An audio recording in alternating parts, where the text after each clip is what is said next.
ज्ञान अंजन गुर दिया, अज्ञान अंधेर विनाश।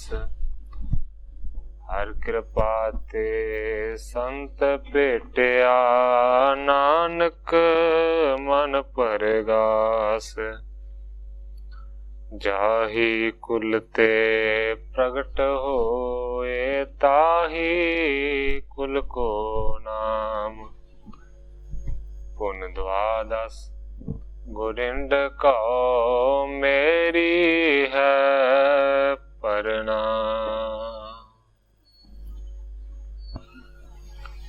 परम सत्कारयोग सतगुरु जी दे पावन पवित्र दरबार विच बैठी हुई साध संगत जीओ, अपनियां मन बिरतियां नूं एकागर करन दे लई, रसना नूं पवित्र करन लई एक वारी सारे ही रल के आखिए, धन श्री सतगुरु जगजीत सिंह सच्चे पातशाह। सतगुरु नानक देव सच्चे पातशाह जी दा पावन पवित्र इतिहास साहब जी लड़ीबद्ध श्रवण कर रहे से। कल पिछले अध्याय की समाप्ति हुई सी। अज एक नवे अध्याय का प्रारंभ ग्रंथाकार भाई संतोख सिंह जी एक दोहरे दे नाल करदे ने। मैं अज दी कथा नूं इत्थों ही प्रारंभ करदा। श्री नानक सुख सेंध को, हाथ जोर पर नाम। जिस करना ते वड अगी, पावै गत बिसराम। ग्रंथाकार भाई संतोख सिंह जी लिखते ने कि सुखां दे समुंदर सतगुरु नानक देव सच्चे पातशाह जी नूं मेरे हथ जोड़ के नमस्कार है, जिन्हां दी किरपा दे नाल वड्डे पापी जिउंदियां ही आत्मक आराम पाउंदे हन अते मर के मुक्ति दी प्राप्ति करदे ने। तेह करना की हमरे टेकू, सुमत न युक्त न मुझ और एकू। कवि जी लिखते ने कि सतगुरु नानक देव सच्चे पातशाह जी दी मेहर दा सानू आसरा है। मेरे पास ना श्रेष्ठ बुद्धि है अते ना ही योग लिखण दी कोई जांच है। रुचि ऊंची मन की मत कीरा, मिले न कौडी चाहो हीरा। कवि जी लिखते ने मेरे मन दी अपनी मत तां होची है, पर रुचि बड़ी उच्ची है। जिवें मंग तां हीरा रिहा हां, पर मेरा कौडी प्राप्त करन दा भी कोई हक नहीं बनदा। ज्यों ज्यों मत दे मुझे बुलाई, त्यों त्यों लिखो कथा सुखदाई। ग्रंथाकार भाई संतोख सिंह जी लिखते ने कि जिवें जिवें सतगुरु जी मैनू अपनी मत देणगे, मैं उसे तरीके दे नाल लिखांगा कविता नूं। ज्यों ज्यों मत दे मुझे बुलाई, जिवें जिवें मैनू बुलाउणगे उवें उवें मैं कथा सुखां दा सार दे लिखांगा। जिवें कि गुरबाणी दे विच पाठ आउंदा, जो बुलावै त्यों नानक दास बोलै। सतगुरु जी इस तुक दा इह भाव कहिंदे ने कि जिवें मैनू अकाल पुरख बुलाउंदा है, मैं उसे तरह बोलदा है। इसे तरह हुण कवि संतोख सिंह जी लिखदे ने कि जिवें जिवें सतगुरु जी अपनी श्रेष्ठ मत मैनू देणगे, मैं उसे उसे तरीके दे नाल सतगुरां दी कथा नूं लिखांगा। शकत नहीं एक पद रचना की, ग्रंथ करन यह करुणा ताकी। कवि संतोख सिंह जी लिखते ने मेरे विच एक पद लिखण दी भी शक्ति नहीं है, पर जेड़ा मैं ग्रंथ ये लिख रहा हाँ, ये उन्हां दी मेहर दे सदका ही पूरा होवेगा, उन्हां दी दया दे नाल ही मुकम्मल सिरे चढ़ेगा। श्री बाला संधूर आवाज, इहदा भाव है कि बाला जी इस तरह कहते हैं। श्री अंगद सुनिए कह बाला, श्री सतगुर की कथा रसाला। ਭਾਈ ਬਾਲਾ ਜੀ ਕਹਿੰਦੇ ਨੇ, हे ਸਤਿਗੁਰੂ ਅੰਗਦ ਦੇਵ ਸੱਚੇ ਪਾਤਸ਼ਾਹ ਜੀ, ਸੁਣੋ ਸਤਿਗੁਰੂ ਨਾਨਕ ਦੇਵ ਸੱਚੇ ਪਾਤਸ਼ਾਹ ਜੀ ਦੀ ਰਸੀਲੀ ਅਗਲੀ ਕਥਾ ਨੂੰ। ਕੋ ਇੱਕ ਦਿਨ ਪਰ ਰਹਿਨ ਕੇਤੂ, ਵਿਚਰੈ ਨਹੀਂ ਬੇਦੀ ਕੁਲ ਕੇਤੂ। ਭਾਈ ਬਾਲਾ ਜੀ ਕਹਿੰਦੇ ਨੇ ਕਿ ਇਸੇ ਤਰੀਕੇ ਦੇ ਨਾਲ ਸਤਿਗੁਰੂ ਨਾਨਕ ਦੇਵ ਸੱਚੇ ਪਾਤਸ਼ਾਹ ਜੀ ਕਾਫੀ ਦਿਨ ਆਪਣੇ ਘਰ ਦੇ ਵਿੱਚ ਹੀ ਠਹਿਰੇ ਰਹੇ, ਕਿਤੇ ਵੀ ਬਾਹਰ ਸਤਿਗੁਰੂ ਜੀ ਨਾ ਗਏ। ਕਬੇ ਕਰੈ ਕਾਲੂ ਪਰਤੀਤੂ, ਬਚਨ ਸੁਣਤ ਬਿਸਮੈ ਹੋਏ ਚੀਤੂ। ਹੁਣ ਸਤਿਗੁਰੂ ਨਾਨਕ ਦੇਵ ਸੱਚੇ ਪਾਤਸ਼ਾਹ ਜੀ ਨੇ ਖੇਡ ਹੀ ਐਸੀ ਵਰਤਾ ਦਿੱਤੀ ਹੈ ਕਿ ਕਦੇ ਕਦੇ ਪਿਤਾ ਕਾਲੂ ਨੂੰ ਸਤਿਗੁਰਾਂ ਦੇ ਉੱਤੇ ਪ੍ਰਤੀਤ ਆ ਜਾਂਦੀ ਹੈ, ਭਰੋਸਾ ਵੱਜ ਜਾਂਦਾ ਹੈ ਤੇ ਸਤਿਗੁਰਾਂ ਦੇ ਬਚਨਾਂ ਨੂੰ ਸੁਣ ਕੇ ਵਿਸਮਾਦ ਹੋ ਜਾਂਦਾ ਹੈ। ਬਹੁਰ ਦੇ ਮਾਇਆ ਪਰਮਾਈ, ਹਿਰਦੈ ਨ ਤਰਕ ਅਨੇਕ ਉਠਾਈ। ਤੇ ਫਿਰ ਸਤਿਗੁਰੂ ਨਾਨਕ ਦੇਵ ਸੱਚੇ ਪਾਤਸ਼ਾਹ ਜੀ ਆਪਣੇ ਪਿਤਾ ਕਾਲੂ ਦੇ ਉੱਤੇ ਮਾਇਆ ਦਾ ਪਰਦਾ ਪਾ ਕੇ ਉਸ ਨੂੰ ਭਰਮਾ ਦਿੰਦੇ ਨੇ, ਉਸ ਨੂੰ ਭੁਲਾ ਦਿੰਦੇ ਨੇ। ਹਿਰਦੈ ਕੁਤਰਕ ਅਨੇਕ ਉਠਾਈ। ਤੇ ਜਦੋਂ ਮਾਇਆ ਦਾ ਪਰਦਾ ਮਹਿਤਾ ਕਾਲੂ ਦੀ ਮੱਤ ਦੇ ਉੱਤੇ ਪੈ ਜਾਂਦਾ ਤੇ ਫਿਰ ਅਨੇਕਾਂ ਹੀ ਦਲੀਲ ਬਾਜ਼ੀਆਂ ਤੇ ਤਰਕ ਪੇਸ਼ ਕਰਦਾ ਹੈ, ਸਤਿਗੁਰਾਂ ਨੂੰ ਇਸ ਤਰੀਕੇ ਦੇ ਨਾਲ ਬੋਲਦਾ। ਬਚਨ ਕਹਿਣ ਮੇ ਇਹ ਗੁਣਸਾਲੀ, ਧਨ ਖਟਣੇ ਕੀ ਜਾਣ ਨਾ ਚਾਲੀ। ਕਾਲੂ ਕਹਿੰਦਾ ਹੈ ਕਿ ਨਾਨਕ ਮੇਰਾ ਪੁੱਤਰ ਗੱਲਾਂ ਬਾਤਾਂ ਕਰਨ ਦੇ ਵਿੱਚ ਤੇ ਬਹੁਤ ਹੀ ਜ਼ਿਆਦਾ ਵਿਦਵਾਨ ਲੱਗਦਾ ਹੈ, ਪਰ ਪੈਸੇ ਕਿਸ ਤਰੀਕੇ ਦੇ ਨਾਲ ਕਮਾਉਣੇ ਨੇ ਇਸ ਦੀ ਇਹਨੂੰ ਇੱਕ ਵੀ ਯੁਕਤੀ ਨਹੀਂ ਆਉਂਦੀ।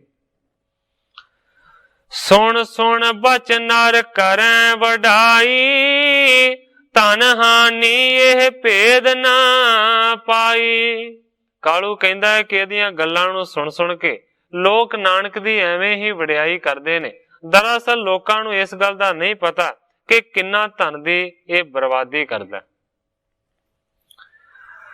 ਪੁਣ ਰਿਤ ਪਰਵਿਰਤੀ ਹੇਮੰਤਾ, ਤਿਹ ਮੈਂ ਸੁਣੋ ਜੋ ਭਾਵਰ ਤੰਤਾ। ਗ੍ਰੰਥਾਕਾਰ ਭਾਈ ਸੰਤੋਖ ਸਿੰਘ ਜੀ ਲਿਖਦੇ ਨੇ ਕਿ ਰੁੱਤ ਦੇ ਵਿੱਚ ਫੇਰ ਬਦਲਾਵ ਆਇਆ, ਸਿਆਲ ਦੀ ਰੁੱਤ ਸ਼ੁਰੂ ਹੋ ਗਈ। ਇਸ ਸਿਆਲ ਦੀ ਰੁੱਤ ਦੇ ਵਿੱਚ ਕਿਸ ਤਰ੍ਹਾਂ ਦਾ ਬਿਰਤਾਂਤ ਵਰਤਾਇਆ ਸਤਿਗੁਰੂ ਨਾਨਕ ਦੇਵ ਸੱਚੇ ਪਾਤਸ਼ਾਹ ਜੀ ਨੇ, ਉਸ ਨੂੰ ਸੁਣੋ। ਤਾਲਨ ਬਾਰਜ ਬਣੀ ਬਿਨਾਸ਼ੀ, ਜਿਉ ਕੋ ਸੰਗ ਨਾਸੈ ਜਸ ਰਾਸੀ। ਸਰੋਵਰਾਂ ਦੇ ਵਿੱਚ ਕਮਲਾਂ ਦੀਆਂ ਬਗੀਚਿਆਂ ਦਾ ਇੰਜ ਵਿਨਾਸ਼ ਹੋ ਗਿਆ ਜਿਵੇਂ ਕੁਸੰਗਤ ਦੇ ਵਿੱਚ ਕੀਰਤੀ ਦਾ ਨਾਸ ਹੋ ਜਾਂਦਾ ਹੈ। ਕਿਸ ਤਰ੍ਹਾਂ ਦੀ ਰੁੱਤ ਆਈ ਹੈ, ਉਸ ਰੁੱਤ ਦੇ ਵਿੱਚ ਕਿਸ ਤਰ੍ਹਾਂ ਪ੍ਰਕਿਰਤੀ ਦੇ ਵਿੱਚ ਬਦਲਾਵ ਆਇਆ, ਉਸ ਦਾ ਜ਼ਿਕਰ ਕੀਤਾ ਹੈ ਕਵੀ ਸੰਤੋਖ ਸਿੰਘ ਜੀ ਨੇ। ਨਿਕਟ ਅਗਨ ਕੇ ਰਹਿ ਮਹਾਨਾ, ਜਿਉ ਨਿਪ ਸੇਵੈ ਜੇ ਮਤੀ ਵਾਨਾ। ਕਵੀ ਜੀ ਲਿਖਦੇ ਨੇ ਕਿ ਵੱਡੇ ਲੋਕ ਹਰ ਵੇਲੇ ਅੱਗ ਦੇ ਕੋਲ ਇਸ ਤਰ੍ਹਾਂ ਬਹਿੰਦੇ ਹਨ ਜਿਵੇਂ ਰਾਜੇ ਬੁੱਧੀਮਾਨਾਂ ਦੇ ਉਪਾਸ਼ਕ ਹੁੰਦੇ ਹਨ। ਮੰਦ ਤੇਜ ਸੂਰਜ ਕਾਵਿਓ, ਜਿਉ ਭੂਪਤ ਹੋਏ ਆਲਸ ਕੀਓ। ਕਵੀ ਜੀ ਲਿਖਦੇ ਨੇ ਕਿ ਸੂਰਜ ਦਾ ਤੇਜ ਵੀ ਮੱਠਾ ਪੈ ਗਿਆ ਹੈ ਜਿਵੇਂ ਕਿਸੇ ਬਾਦਸ਼ਾਹ ਨੇ ਆਲਸ ਕੀਤਾ ਹੋਵੇ। ਭਾਵ ਕਿ ਸਿਆਲ ਦੀ ਰੁੱਤ ਹੈ, ਅੱਜ ਕੱਲ ਦੀ ਰੁੱਤ ਹੈ, ਇਹਦੇ ਵਿੱਚ ਸੂਰਜ ਦਾ ਤੇਜ ਦੇਖੋ ਵੇਖਣ ਨੂੰ ਨਹੀਂ ਮਿਲਦਾ। ਕਦੇ ਕਦੇ ਧੁੱਪ ਲੱਗਦੀ ਹੈ, ਅੱਗ ਦੇ ਕੋਲ ਬੈਠਣ ਨੂੰ ਜੀ ਕਰਦਾ ਹੈ। ਇਸੇ ਤਰ੍ਹਾਂ ਦਾ ਅਲੰਕਾਰ ਪੇਸ਼ ਕੀਤਾ ਹੈ ਕਵੀ ਸੰਤੋਖ ਸਿੰਘ ਨੇ ਸਿਆਲ ਦੀ ਸਰਦੀ ਦੀ ਰੁੱਤ ਦਾ। ਨਾਰ ਨਾਰਨ ਕੋ ਸੀਤ ਕੰਪਾਵਤ, ਮ੍ਰਿਗ ਬਨ ਬਾਸੀ ਤਿਨ ਦੁਖਾਵਤ। ਜਿੰਨੇ ਵੀ ਇਸਤਰੀਆਂ ਤੇ ਪੁਰਸ਼ ਨੇ ਉਹਨਾਂ ਸਾਰਿਆਂ ਨੂੰ ਠੰਡ ਕਾਂਬਾ ਛੇੜ ਦਿੰਦੀ ਹੈ। ਮ੍ਰਿਗ ਬਨ ਬਾਸੀ ਤਿਨ ਦੁਖਾਵਤ। ਤੇ ਇਸ ਤੋਂ ਇਲਾਵਾ ਜੰਗਲਾਂ ਦੇ ਵਿੱਚ ਹਿਰਨਾਂ ਨੂੰ ਸਰਦੀ ਨੇ ਬਹੁਤ ਹੀ ਜ਼ਿਆਦਾ ਤੰਗ ਕੀਤਾ ਹੋਇਆ, ਦੁਖੀ ਕੀਤਾ ਹੋਇਆ। ਕਾਹੂ ਸਮੇਂ ਨਿਪ ਹੋਏ ਬਿਨ ਜੋਰਾ, ਜਿਉ ਦੁਖ ਦੇ ਪ੍ਰਜਾ ਕੋ ਚੋਰਾ। ਕਵੀ ਸੰਤੋਖ ਸਿੰਘ ਜੀ ਨਾਲ ਦੀ ਨਾਲ ਪ੍ਰਮਾਣ ਦਿੰਦੇ ਨੇ ਕਿ ਜਿਵੇਂ ਕਿਸੇ ਸਮੇਂ ਰਾਜੇ ਦੇ ਕਮਜ਼ੋਰ ਹੋਣ ਦੇ ਕਰਕੇ ਚੋਰ ਪ੍ਰਜਾ ਨੂੰ ਬਹੁਤ ਹੀ ਜ਼ਿਆਦਾ ਦੁਖੀ ਕਰਦੇ ਨੇ, ਇਸੇ ਤਰੀਕੇ ਦੇ ਨਾਲ ਸਰਦੀ ਦੁੱਖ ਦੇ ਰਹੀ ਹੈ ਸਾਰਿਆਂ ਜੀਵਾਂ ਜੰਤੂਆਂ ਨੂੰ। ਨਿਸ ਦੀਰਘ ਮੈਂ ਲੇਤ ਨਿਹਾਲੀ, ਸੋਵੈ ਸੀਤ ਬਿਦਾਰ ਸੁਖਾਲੀ। ਠੰਡੀ ਤੇ ਲੰਮੀ ਰਾਤ ਨੂੰ ਰਜ਼ਾਈ ਲੈ ਕੇ ਪਾਲੇ ਨੂੰ ਇਸ ਤਰ੍ਹਾਂ ਦੂਰ ਕਰਕੇ ਸਾਰੇ ਦੇ ਸਾਰੇ ਸੌਂਦੇ ਹਨ। ਜਿਉ ਸਤਿਗੁਰ ਕੀ ਲੈ ਪਗ ਧੂਰੀ, ਭਵ ਸੰਕਟ ਸਿੱਖ ਕਰਹਿ ਦੂਰੀ। ਕਵੀ ਜੀ ਲਿਖਦੇ ਨੇ ਕਿ ਜਿਵੇਂ ਸਤਿਗੁਰੂ ਦੇ ਚਰਨਾਂ ਦੀ ਧੂੜ ਨੂੰ ਲੈ ਕੇ ਸਿੱਖ ਜਨਮ ਤੇ ਮਰਨ ਦੇ ਸੰਕਟ ਨੂੰ ਦੂਰ ਕਰਦੇ ਹਨ, ਇਸੇ ਤਰ੍ਹਾਂ ਰਾਤ ਨੂੰ ਰਜ਼ਾਈ ਲੈ ਕੇ ਪਾਲੇ ਨੂੰ ਦੂਰ ਕਰਦੇ ਨੇ। ਆਤਪ ਖਰੀ ਸੁਹਾਏ ਸਰੀਰਾ, ਜੋ ਸਤ ਸੰਗਤ ਜਨ ਮਤ ਧੀਰਾ। ਕਵੀ ਜੀ ਲਿਖਦੇ ਨੇ ਕਿ ਧੁੱਪ ਸਰੀਰ ਨੂੰ ਇਸ ਤਰ੍ਹਾਂ ਚੰਗੀ ਲੱਗਦੀ ਹੈ ਜਿਵੇਂ ਬੁੱਧੀਵਾਨਾਂ ਦੀ ਸਤ ਸੰਗਤ ਮਨੁੱਖਾਂ ਨੂੰ ਧੀਰਜ ਦੇ ਦਿੰਦੀ। ਸੀਤਲ ਬਹਿ ਨੀਰ ਸਮੀਰਾ, ਜੋ ਰੰਕਣ ਕੋ ਕਰਤ ਅਧੀਰਾ। ਸੀਤਲ ਪਾਣੀ ਤੇ ਹਵਾ ਵਹਿ ਰਹੇ ਹਨ ਜਿਹੜੇ ਕਿ ਕੰਗਾਲਾਂ ਨੂੰ ਬਹੁਤ ਹੀ ਅਧੀਰ ਕਰ ਰਹੇ ਨੇ, ਬਹੁਤ ਬਿਹਾਲ ਕਰ ਰਹੇ ਨੇ। ਜਿਉ ਬਿਨ ਸਤਿਗੁਰ ਤੇ ਰਖਵਾਰਾ, ਜਗ ਆਸੀ ਕੋ ਕਰਤ ਬੇਕਾਰਾ। ਜਿਵੇਂ ਸਤਿਗੁਰੂ ਤੋਂ ਬਗੈਰ ਰਖਵਾਲਾ ਲੋਕਾਈ ਨੂੰ ਬੇਕਾਰ ਕਰ ਦਿੰਦਾ ਹੈ, ਇਸ ਤਰੀਕੇ ਦੇ ਨਾਲ ਜਿਹੜੀ ਰੁੱਤ ਹੈ ਸਰਦੀ ਦੀ ਉਹ ਸਾਰਿਆਂ ਨੂੰ ਤੰਗ ਕਰਦੀ। ਆਸ ਹਿਮਾਂਤ ਰਿਤ ਮੈਂ ਜਗ ਕੰਤਾ, ਪਰੇ ਰਹਿ ਸੁਖਦਾਈ ਸੰਤਾ। ਇਸ ਤਰ੍ਹਾਂ ਠੰਡੀ ਰੁੱਤ ਦੇ ਵਿੱਚ ਜਗਤ ਦੇ ਮਾਲਕ ਅਤੇ ਸੰਤਾਂ ਨੂੰ ਸੁਖ ਦੇਣ ਵਾਲੇ ਸਤਿਗੁਰੂ ਨਾਨਕ ਦੇਵ ਸੱਚੇ ਪਾਤਸ਼ਾਹ ਜੀ ਲੰਮੇ ਹੀ ਪੈ ਰਹਿੰਦੇ। ਕਿਸ ਸਿਉ ਮਿਲੈ ਨ ਬੋਲੇ ਬਾਣੀ, ਰਹਿ ਕਾਂਕੀ ਗੁਣ ਗਨ ਖਾਨੀ। ਸਤਿਗੁਰੂ ਜੀ ਕਿਸੇ ਦੇ ਨਾਲ ਨਹੀਂ ਬੋਲਦੇ, ਕਿਸੇ ਦੇ ਨਾਲ ਮਿਲਾਪ ਨਹੀਂ ਕਰਦੇ, ਇਕਾਂਤ ਦੇ ਵਿੱਚ ਹੀ ਗੁਣਾਂ ਦੇ ਖਾਨ ਸਤਿਗੁਰੂ ਜੀ ਰਹਿੰਦੇ। ਆਸ ਬਿਦ ਸੋ ਜੁਗ ਮਾਸ ਬਿਤਾਏ, ਫਿਰਨ ਲਗੇ ਪੁਣ ਸਹਿਜ ਸੁਭਾਏ। ਗ੍ਰੰਥਾਕਾਰ ਭਾਈ ਸੰਤੋਖ ਸਿੰਘ ਜੀ ਲਿਖਦੇ ਨੇ ਕਿ ਇਸੇ ਹੀ ਤਰੀਕੇ ਦੇ ਨਾਲ ਸਤਿਗੁਰਾਂ ਨੇ 2 ਮਹੀਨੇ ਬਤੀਤ ਕਰ ਦਿੱਤੇ ਤੇ 2 ਮਹੀਨਿਆਂ ਤੋਂ ਬਾਅਦ ਆਪਣੀ ਮਰਜ਼ੀ ਦੇ ਮੁਤਾਬਕ ਆਪਣੀ ਰਜ਼ਾ ਦੇ ਨਾਲ ਹੀ ਸਤਿਗੁਰੂ ਜੀ ਬਾਹਰ ਤੁਰਨ ਫਿਰਨ ਲੱਗ ਪਏ। ਰੁਚ ਸੋ ਖਾਣ ਪਾਣ ਕੋ ਕਰਹੀ, ਮਾਤ ਬਿਲੋਕ ਹਰਖਿ ਔਰ ਧਰਹੀ। ਸਤਿਗੁਰੂ ਜੀ ਪਹਿਲਾਂ ਰੁਚੀ ਦੇ ਨਾਲ ਕੁਝ ਖਾਂਦੇ ਪੀਂਦੇ ਨਹੀਂ ਸਨ, ਹੁਣ ਸਤਿਗੁਰਾਂ ਨੇ ਰੁਚੀ ਦੇ ਨਾਲ ਖਾਣਾ ਪੀਣਾ ਵੀ ਸ਼ੁਰੂ ਕਰ ਦਿੱਤਾ ਤੇ ਮਾਤਾ ਤ੍ਰਿਪਤਾ ਜੀ ਬਹੁਤ ਹੀ ਜ਼ਿਆਦਾ ਇਸ ਵੇਲੇ ਖੁਸ਼ ਨੇ। ਜਾਣਤ ਭਈ ਅਨਾਮ ਤਨ ਕੋ, ਦੀਨੋ ਦਾਨ ਦਿਜਨ ਸਭ ਹਿਨ ਕੋ।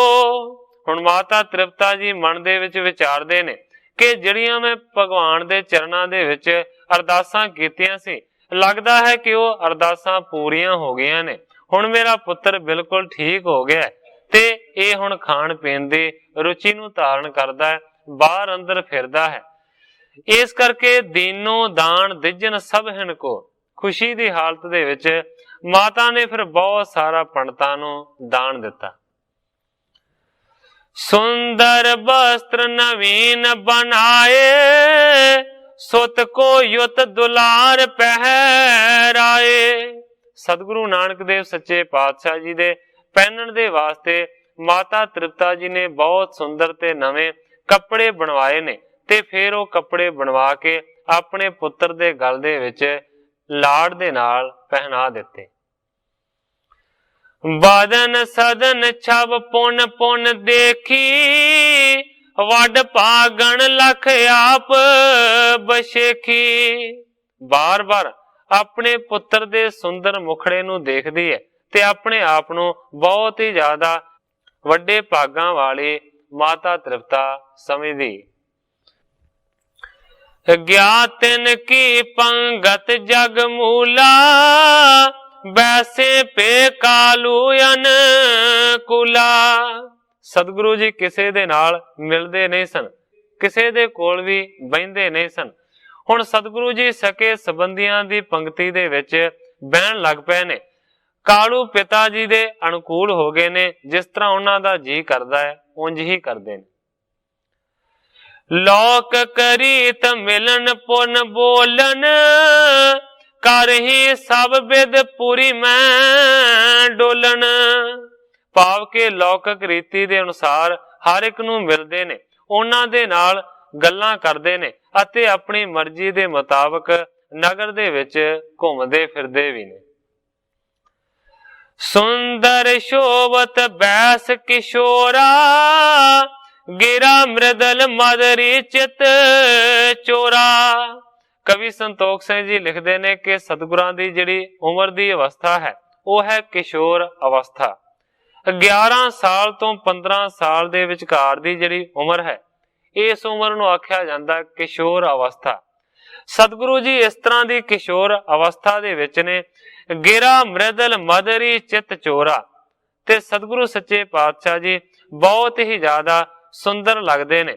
ਸਤਿਗੁਰਾਂ ਦੀ ਜਿਹੜੀ ਬੋਲ ਬਾਣੀ ਹੈ ਉਹ ਬਹੁਤ ਹੀ ਜ਼ਿਆਦਾ ਮਿੱਠੀ ਹੈ, ਜਿਹੜੀ ਕਿ ਸੁਣਨ ਵਾਲੇ ਦੇ ਚਿੱਤ ਨੂੰ ਚੁਰਾ ਲੈਂਦੀ।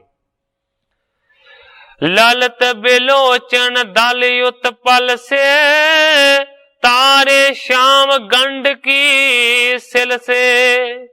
ਕਵੀ ਸੰਤੋਖ ਸਿੰਘ ਜੀ ਲਿਖਦੇ ਨੇ ਕਿ ਸੁੰਦਰ ਜਿਹੜੇ ਨੈਣ ਨੇ ਸਤਿਗੁਰਾਂ ਦੇ, ਉਹ ਕਵਲ ਦੀਆਂ ਪੰਖੜੀਆਂ ਵਰਗੇ ਨੇ। ਤਾਰੇ ਸ਼ਾਮ ਗੰਡ ਕੀ ਸਿਲਕੇ, ਇਸ ਤੋਂ ਇਲਾਵਾ ਅੱਖਾਂ ਦੇ ਤਾਰੇ ਗੰਡਕ ਨਾਮੀ ਨਦੀ ਦੇ ਪੱਥਰਾਂ ਦੇ ਵਰਗੇ ਕਾਲੇ ਸ਼ਾਹ ਨੇ।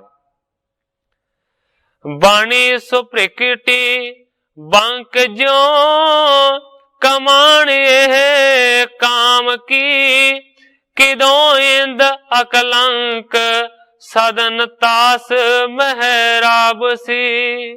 ਕਵੀ ਸੰਤੋਖ ਸਿੰਘ ਜੀ ਲਿਖਦੇ ਨੇ ਕਿ ਪ੍ਰਵੱਟੇ ਕਾਮਦੇਵ ਦੀ ਕਮਾਨ ਦੇ ਵਾਂਗ ਨੇ, ਜਾਂ ਫਿਰ ਦੂਜ ਦੇ ਚੰਦਰਮਾ ਦੇ ਵਰਗੇ ਨੇ, ਜਾਂ ਉਸਦੇ ਘਰ ਦੀ ਡਾਟ ਦੇ ਵਾਂਗ ਬੜੇ ਟੇਢੇ ਨੇ।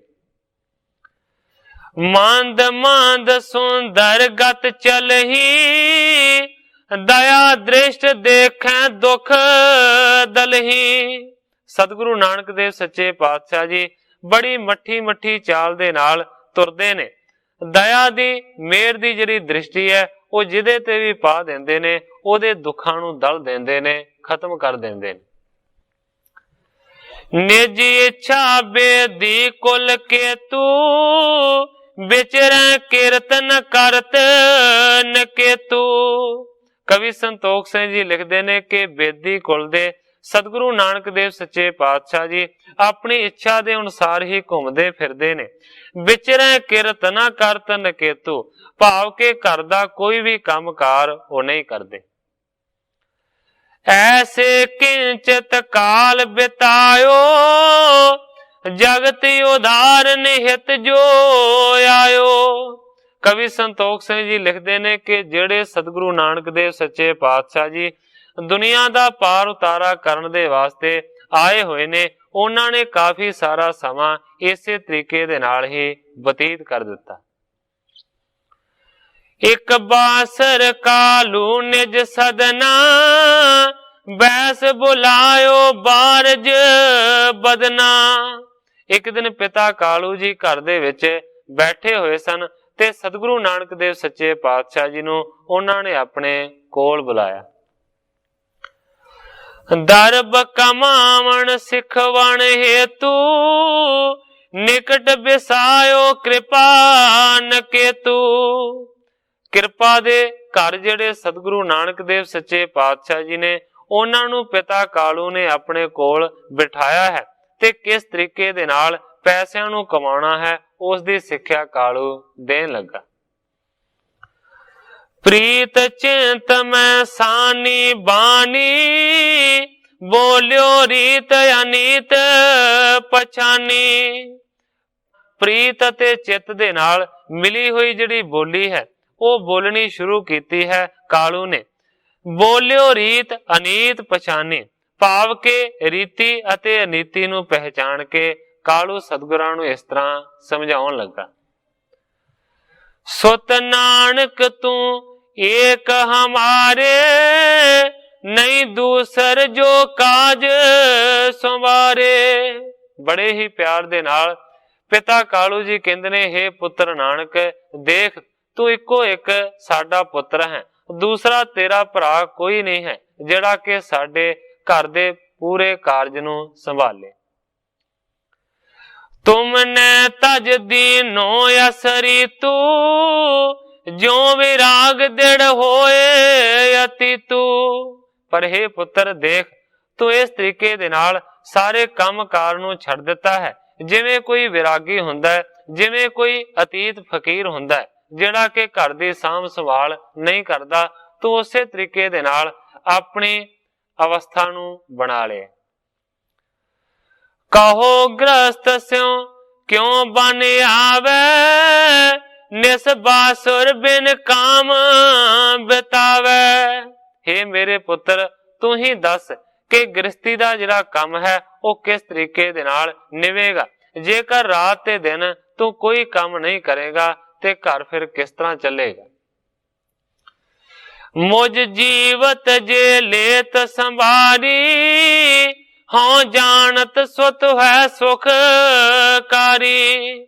ਕਾਲੂ ਜੀ ਕਹਿੰਦੇ ਨੇ ਕਿ ਜੇਕਰ ਮੇਰੇ ਜਿਉਂਦਿਆਂ ਜਿਉਂਦਿਆਂ ਹੀ ਘਰ ਬਾਹਰ ਦਾ ਸਾਰਾ ਕੰਮ ਤੂੰ ਸੰਭਾਲ ਲਵੇਂਗਾ ਤੇ ਮੈਂ ਸਮਝਾਂਗਾ ਕਿ ਮੇਰਾ ਪੁੱਤਰ ਬਹੁਤ ਹੀ ਜ਼ਿਆਦਾ ਸੁਖਕਾਰੀ ਹੈ, ਅਗਲੇ ਆਉਣ ਵਾਲੇ ਸਮੇਂ ਦੇ ਵਿੱਚ ਇਹ ਸੁਖੀ ਰਹੇਗਾ।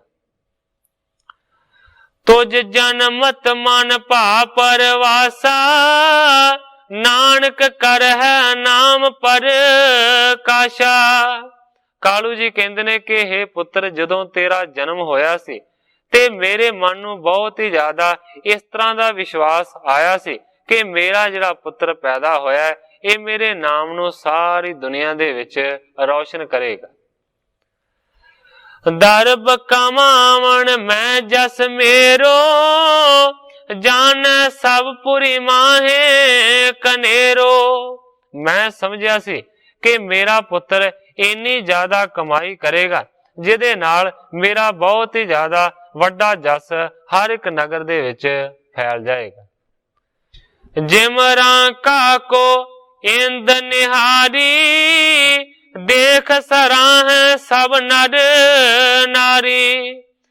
ਕਾਲੂ ਜੀ ਕਹਿੰਦੇ ਨੇ ਕਿ ਜਿਵੇਂ ਪੁੰਨਿਆਂ ਦੇ ਚੰਦਰਮਾ ਨੂੰ ਸਾਰੇ ਦੇਖਦੇ ਨੇ ਤੇ ਸਾਰੇ ਮਰਦ ਇਸਤਰੀਆਂ ਜਿੰਨੇ ਵੀ ਵੇਖਦੇ ਨੇ ਉਹ ਸਾਰੇ ਦੇ ਸਾਰੇ ਬੜੀ ਸ਼ਲਾਘਾ ਹੀ ਕਰਦੇ ਨੇ। ਰਾਹ ਸਰਸ ਤੂੰ ਭਾ ਕਰ ਮਾਹੀ, ਸਭ ਵਿਦ ਮੰਦ ਕਰਤ ਪਾ ਤਾਹੀ। ਕਾਲੂ ਜੀ ਝੂਰਦੇ ਹੋਏ ਕਹਿੰਦੇ ਨੇ, ਸੋਚਿਆ ਕੁਝ ਹੋਰ ਸੀ ਤੇ ਹੋ ਕੁਝ ਹੋਰ ਹੀ ਗਿਆ। ਕਹਿੰਦੇ ਨੇ ਪਰ ਤੂੰ ਤਾਂ ਮੇਰੇ ਘਰ ਦੇ ਵਿੱਚ ਚੰਦਰਮਾ ਨੂੰ ਗ੍ਰਹਿਣ ਲਾਉਣ ਦੇ ਵਾਲਾ ਰਾਹੂ ਜੰਮ ਪਿਆ ਹੈ। ਸਭ ਵਿਦ ਮੰਦ ਕਰਤ ਪਾ ਤਾਹੂ, ਭਾਵ ਕਿ ਸਭ ਤਰ੍ਹਾਂ ਨਾਲ ਤੂੰ ਮੰਦੇ ਹੀ ਕੰਮ ਕੀਤੇ ਨੇ, ਅੱਜ ਤੱਕ ਕੋਈ ਚੰਗਾ ਕੰਮ ਨਹੀਂ ਕੀਤਾ। ਤੂੰ ਤੇ ਇਸ ਤਰ੍ਹਾਂ ਮੈਨੂੰ ਚੰਬੜਿਆ ਹੈ ਜਿਵੇਂ ਕਿ ਰਾਹੂ ਲੱਗ ਜਾਂਦਾ ਹੈ ਚੰਦਰਮਾ ਨੂੰ ਗ੍ਰਹਿਣ ਬਣ ਕੇ। ਏਕ ਨਮਤ ਮਨ ਬਣਜ ਕਰਨ ਕੀ, ਬਹੁਰ ਨਖਤਰੀ ਰੀਤ ਬਰਨ ਕੀ। ਤੈਨੂੰ ਵਪਾਰ ਕਰਨ ਦੀ ਇੱਕ ਵੀ ਅਕਲ ਨਹੀਂ ਹੈ ਤੇ ਨਾ ਹੀ ਖੱਤਰੀਆਂ ਦੀ ਜਾਤੀ ਦੇ ਵਿੱਚ ਬਹਿਣ ਦੀ ਕੋਈ ਜਾਚ ਹੈ। ਹਾਰਿਓ ਅਨਕ ਬਿਦਨ ਮਤ ਦੇ ਤੂੰ, ਕਬੈ ਕਮਾਏ ਨ ਲਿਆਏ ਨ ਕੇਤੂ। ਨਾਨਕ ਮੈਂ ਤੇ ਹਾਰ ਗਿਆ ਹਾਂ, ਮੈਂ ਤੇ ਥੱਕ ਗਿਆ ਹਾਂ ਤੈਨੂੰ ਸਮਝਾ ਸਮਝਾ ਕੇ, ਪਰ ਤੂੰ ਅਜੇ ਤੱਕ ਵੀ ਕੋਈ ਮੇਰੀ ਗੱਲ ਨੂੰ ਨਹੀਂ ਮੰਨਿਆ, ਇੱਕ ਕੌਡੀ ਵੀ ਕਮਾ ਕੇ ਘਰ ਦੇ ਵਿੱਚ ਨਹੀਂ ਲਿਆਇਆ। ਜਨਕ ਬਚਨ ਤੂੰ ਛਣ ਕਰ ਸੁਨੀਆਂ, ਜਿਉ ਅਡੋਲ ਬੈਠੇ ਵੱਡ ਮੁਨੀਆਂ। ਗ੍ਰੰਥਾਕਾਰ ਭਾਈ ਸੰਤੋਖ ਸਿੰਘ ਜੀ ਲਿਖਦੇ ਨੇ कि पिता ने जिन्नियां भी गल्लां आखियां ने सतगुरु नानक देव सच्चे पातशाह जी उन्हां सारियां गल्लां नूं चुप नूं धारण करके सुणदे रहे। ज्यों अडोल बैठे वड मुनिया, कवि जी एक प्रमाण देंदे ने कि जिस तरह कोई बहुत वड्डा तपस्वी मुनि समाधि नूं ला के बैठा रहिंदा है, वो चुप रहिंदा है, इसे तरह सतगुरु जी सुणदे रहे पर चुप रहे। बहु बिद की गह गिरा कठोरा, तूषण पाजिस रोस ना थोरा।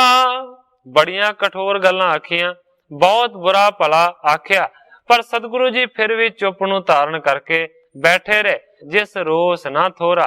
भाव के सतगुरां ने अपने पिता दियां गल्लां दा रता भी कोई गुस्सा जां रोस नहीं कीता। घट का युगल बतीती जब ही, तपत हृदय शीतल पा तब ही। कवि संतोख सिंह जी लिखते ने कि जदों दो घड़ियां बीतियां ते जेड़ा बड़ा ही क्रोध दे नाल कालू जी दा हिरदा तप रहा सी, वो हुण थोड़ा ठंडा हो गया। बहोरो बोले बोल अमोला, जन कालू सुख कुलफै खोला। जदों पिता कालू जी दा जिहड़ा गुस्सा सी वो मठा पिया ते फिर सतगुरु नानक देव सच्चे पातशाह जी ने वड मुल्ले बचन करने शुरू कीते ने। कवि जी लिखते ने कि जन कालू सुख कुलफै खोला, मानो के सतगुरु जी ने ये बचन ही नहीं कीते वड मुल्ले, ये मानो के मेहता कालू जी दे सुखां दा जिंदरा खोले। बख्श खता पित पाचल केरी, नहीं बिगारो कारज फेरी। हाथ जोड़ के सतगुरु नानक देव सच्चे पातशाह जी कहते ने, पिता जी मैं जिन्नियां भी पिछे गलतियां कीतियां ने उन्हां सारियां गलतियां नूं तुसीं माफ कर दिओ। नहीं बिगारो कारज फेरी, अज तो बाद हे पिता जी मैं कोई भी तुहाडा काम नहीं बिगाड़ांगा। ज्यों रावर की होए रजाई, त्यों मैं करहूं प्रीत लगाई। सतगुरु जी कहते ने, पिता जी जिस तरह तुहाडी रजा होवेगी, जिस तरह तुहाडा हुक्म होवेगा, मैं उसे तरह करांगा। जेड़े काम ते लाओगे मैं उही काम बड़ी प्रीत दे नाल करांगा। उचित करन के मैं को जोऊ, अब कहिए करहूं मैं सो। पिता जी जेड़ा काम तुसी मेरे वास्ते बहुत ज्यादा चंगा समझदे हो, वो काम करन दा मैनू आदेश दिओ, मैनू हुक्म करो, मैं चित्त दे नाल बड़े चाह दे नाल वो काम नू करांगा। मृदल मदर नमरी सुन बानी, पी कालू के मन सुख दानी। कवि संतोख सिंह जी लिखते ने, बड़ी कोमल ते बड़ी मिठी ते बड़ी निमरता वाली जिहड़ी गल है वो सतगुरु नानक देव सच्चे पातशाह जी ने आखी सी। इस करके कालू जी बहुत ही ज्यादा खुश होए कि मेरा पुत्र मेरे हुक्म नू मनण दे वास्ते तैयार है। इन्हें मैनू ये भरोसा दिवाया है कि पिता जी हुण तो बाद मैं कोई ऐसा काम नहीं करांगा जिहदे नाल तुहाडी हानि होवे। जान अपने सुत अनुसारी, धन खाटन की गिरा उचारी। जदों पिता कालू ने समझिया कि मेरा पुत्र मेरे अनुसार हो गया, मेरे हुक्म नू मनेगा, ते फिर पिता कालू ने किस तरीके दे नाल धन कमाया जांदा है वो गल करनी शुरू की। सुन पुत पूरब पाकृख कारी, पस चराए सो दीन उजारी। कालू कहंदा, हे नानक पुत्र देख, पहला तू खेती बीजी, बड़ी सोहनी खेती उगी, ते फिर अपने आप ही डंगरां तो खेती चरवा दिती, उजाड़ा करवा दिता, वड्डा नुकसान किया। मुझ मन में थी ऐस विचारा, द्यों बसाए एक ग्राम निरारा। तेरी उगी हुई खेती नू देख के हे नानक पुत्र मेरे मन दे विच इस तरह दा विचार पैदा होया सी कि मैं अपने पुत्र नू एक नवां ਪਿੰਡ ਵਸਾ ਦਿਆਂਗਾ ਜਿੱਥੇ ਬਹੁਤ ਵਧੀਆ ਤਰੀਕੇ ਦੇ ਨਾਲ ਮੇਰਾ ਪੁੱਤਰ ਖੇਤੀ ਕਰੇਗਾ। ਸੋ ਤੋ ਰਹੇ ਮਨੋਰਥ ਮੇਰੇ, ਪੰਗ ਤਕੈ ਜੋ ਗਿਰ ਸਰ ਹੇਰੇ। ਪਰ हे ਨਾਨਕ ਪੁੱਤਰ, ਇਹ ਜਿਹੜੀ ਮੇਰੇ ਮਨ ਦੀ ਰੀਝ ਸੀ ਇਹ ਤੇ ਮੇਰੇ ਮਨ ਦੇ ਵਿੱਚ ਹੀ ਦੱਬ ਕੇ ਰਹਿ ਗਈ, ਕਿਉਂਕਿ ਮੇਰਾ ਮਨੋਰਥ ਪੂਰਾ ਨਹੀਂ ਹੋਇਆ। ਪੰਗ ਤਕੈ ਜਿਉ ਗਿਰ ਸਰ ਹੇਰੇ। हे ਪੁੱਤਰ, ਇਹ ਜਿਹੜੀ ਮੇਰੀ ਰੀਝ ਸੀ ਇਸ ਤਰ੍ਹਾਂ ਦੀ ਸੀ ਕਿ ਜਿਵੇਂ ਕੋਈ ਪਿੰਗਲਾ ਇਹ ਚਾਹਵੇ ਕਿ ਮੈਂ ਪਹਾੜ ਦੀ ਚੋਟੀ ਤੇ ਚੜ ਜਾਵਾਂ। ਇਹ ਕਿਸ ਤਰ੍ਹਾਂ ਹੋ ਸਕਦਾ ਹੈ? ਪਿੰਗਲਾ ਕਿਸ ਤਰੀਕੇ ਦੇ ਨਾਲ ਪਹਾੜ ਦੀ ਚੋਟੀ ਤੇ ਚੜ ਸਕਦਾ ਹੈ? ਇਸੇ ਤਰ੍ਹਾਂ ਮੇਰੇ ਮਨ ਦੀ ਰੀਝ ਮੇਰੇ ਮਨ ਦੇ ਅੰਦਰ ਹੀ ਦਬ ਕੇ ਮਰ ਗਈ, ਪੂਰੀ ਨਹੀਂ ਹੋਈ। ਮੁਝ ਤੇ ਬੀਸ ਕਾਰਖੇ ਕਲੀਜੈ, ਆਣ ਸਥਾਨ ਪਿਆਨੋ ਕੀਜੈ। ਇਸ ਕਰਕੇ ਹੈ ਮੇਰੇ ਪੁੱਤਰ, ਹੁਣ ਮੈਂ ਤੈਨੂੰ 20 ਰੁਪਏ ਦਿੰਦਾ ਹਾਂ। ਇਹਨਾਂ 20 ਰੁਪਈਆਂ ਨੂੰ ਲੈ ਕੇ ਤੂੰ ਕਿਸੇ ਹੋਰ ਜਗ੍ਹਾ ਦੇ ਉੱਤੇ ਚਲਿਆ ਜਾ। ਹੇਰ ਲਾਭ ਦਾ ਵਸਤ ਵਿਚਾਰੀ, ਬਣ ਜੋ ਨਿਚ ਮਤ ਕੇ ਅਨੁਸਾਰੀ। ਕੋਈ ਲਾਭਦਾਇਕ ਵਸਤੂ ਵੇਖ ਕੇ ਆਪਣੀ ਸਮਝ ਦੇ ਅਨੁਸਾਰ ਤੂੰ ਫਿਰ ਉਸ ਦਾ ਵਪਾਰ ਕਰੇ। ਅਬ ਕੇ ਜੇ ਆਨੋ ਸ਼ੁਭ ਸੌਦਾ, ਪੁਨ ਬਹੁ ਧਨ ਦਿਓ ਔਰ ਭਰ ਮੋਦਾ। ਪਹਿਲਾਂ ਮੈਂ ਤੈਨੂੰ 20 ਰੁਪਏ ਦਿੰਦਾ ਹਾਂ, ਇਹਨਾਂ ਦੀ ਖੱਟੀ ਕਰਕੇ ਲਿਆ। ਜੇਕਰ ਚੰਗਾ ਸੌਦਾ ਖਰੀਦ ਕੇ ਲਿਆਂਦਾ ਤੇ ਫਿਰ ਮੈਂ ਤੈਨੂੰ ਬਹੁਤਾ ਸਾਰਾ ਧਨ ਹੋਰ ਵੀ ਦੇਵਾਂਗਾ, ਵਪਾਰ ਕਰਨ ਦੇ ਵਾਸਤੇ ਬੜੀ ਖੁਸ਼ੀ ਨੂੰ ਧਾਰਨ ਕਰਕੇ। ਨਿਜ ਪੂੰਜੀ ਤੁਮ ਰੱਖੋ ਨਿਰਾਲੀ, ਕਰੋ ਬਣ ਜੇ ਰੀਤ ਸੁਖਾਲੀ। ਪਿਤਾ ਕਾਲੂ ਜੀ ਕਹਿੰਦੇ ਨੇ, हे ਨਾਨਕ ਪੁੱਤਰ, ਜਿਹੜੇ ਵੀ ਪੈਸੇ ਤੂੰ ਕਮਾਏਗਾ ਉਹ ਆਪਣੇ ਵੱਖਰੇ ਤੂੰ ਰੱਖਦਾ ਜਾਵੇਂ। ਜਿਹੜੀ ਤੂੰ ਕਮਾਈ ਕਰੇਗਾ ਮੈਂ ਤੇਰੇ ਪੈਸਿਆਂ ਨੂੰ ਨਹੀਂ ਲਵਾਂਗਾ, ਤੂੰ ਆਪਣੇ ਵੱਖਰੇ ਉਹ ਰੱਖਦਾ ਜਾਵੇਂ। ਕਰੋ ਬਣ ਜੇ ਰੀਤ ਸੁਖਾਲੀ। ਇਸ ਤਰੀਕੇ ਦੇ ਨਾਲ 20 ਰੁਪਈਆਂ ਤੋਂ ਤੂੰ ਕੰਮ ਸ਼ੁਰੂ ਕਰ ਦੇ ਤੇ ਆਪਣੀ ਮਾਇਆ ਨੂੰ ਵੱਖਰੀ ਰੱਖ। ਇਹ ਤੇਰੇ ਵਾਸਤੇ ਬਹੁਤ ਸੌਖੀ ਰੀਤੀ ਹੈ। ਇਸ ਤਰ੍ਹਾਂ ਪੁੱਤਰ ਵਪਾਰ ਕਰ। ਦਿਨ ਪ੍ਰਤੀ ਦਰਬ ਵਧਾਵੋ ਪਾਰੀ, ਬਹੁਤ ਸਪੂਤ ਕਹਿ ਨਰ ਨਾਰੀ। हे ਮੇਰੇ ਪਿਆਰੇ ਪੁੱਤਰ, ਇਸੇ ਤਰੀਕੇ ਦੇ ਨਾਲ ਦਿਨ ਪ੍ਰਤੀ ਦਿਨ ਆਪਣੀ ਮਾਇਆ ਦੇ ਵਿੱਚ ਤੂੰ ਵਪਾਰ ਕਰਕੇ ਲਾਭ ਲੈ ਕੇ ਵਾਧਾ ਕਰਦਾ ਜਾ। ਬਹੁਤ ਸਪੂਤ ਕਹਿ ਨਰ ਨਾਰੀ, ਇਹਦੇ ਵਿੱਚ ਤੇਰੀ ਵੀ ਸਿਫਤ ਹੈ ਤੇ ਜਿੰਨੇ ਵੀ ਇਸਤਰੀਆਂ ਪੁਰਸ਼ ਨੇ ਉਹ ਸਾਰੇ ਦੇ ਸਾਰੇ ਕਹਿਣਗੇ, ਦੇਖੋ ਕਾਲੂ ਦਾ ਪੁੱਤਰ ਨਾਨਕ ਬਹੁਤ ਹੀ ਜ਼ਿਆਦਾ ਮਾਇਆ ਨੂੰ ਕਮਾ ਰਿਹਾ, ਤੈਨੂੰ ਸਪੁੱਤਰ ਕਹਿਣਗੇ। ਬਾਲਾ ਲਿਓ ਦੂਸਰਾ ਸੰਗਾ, ਸੁਤ ਜਾਵੋ ਅਬ ਸਹਿਤ ਉਮੰਗਾ। ਨਾਲ ਹੀ ਕਾਲੂ ਜੀ ਨੇ ਆਖਿਆ ਕਿ ਜਿਹੜਾ ਬਾਲਾ ਹੈ ਉਸ ਨੂੰ ਤੂੰ ਆਪਣੇ ਨਾਲ ਲੈ ਕੇ ਉਮੰਗ ਦੇ ਨਾਲ ਜਾ। ਸਤਿਗੁਰੂ ਨਾਨਕ ਦੇਵ ਸੱਚੇ ਪਾਤਸ਼ਾਹ ਤੇ ਭਾਈ ਬਾਲਾ ਜੀ ਦੀ ਕਰੀਬ ਕਰੀਬ ਇੱਕੋ ਜਿੰਨੀ ਉਮਰ ਸੀ। ਹੁਣ ਸਤਿਗੁਰੂ ਨਾਨਕ ਦੇਵ ਸੱਚੇ ਪਾਤਸ਼ਾਹ ਜੀ ਨੂੰ ਕਾਲੂ ਜੀ ਨੇ ਆਖਿਆ ਕਿ ਬਾਲੇ ਨੂੰ ਤੂੰ ਆਪਣੇ ਨਾਲ ਲੈ ਕੇ ਜਾਣਾ। ਕਹਿ ਬਾਲਾ ਸੁਣ ਗੁਰ ਦੁਖ ਕਦਨ, ਦਾਸ ਪਠਾਇਓ ਤਬ ਮੁਝ ਸਦਨ। ਹੁਣ ਭਾਈ ਬਾਲਾ ਜੀ ਸੁਣਾ ਰਹੇ ਨੇ ਸਾਰੀ ਸਾਖੀ।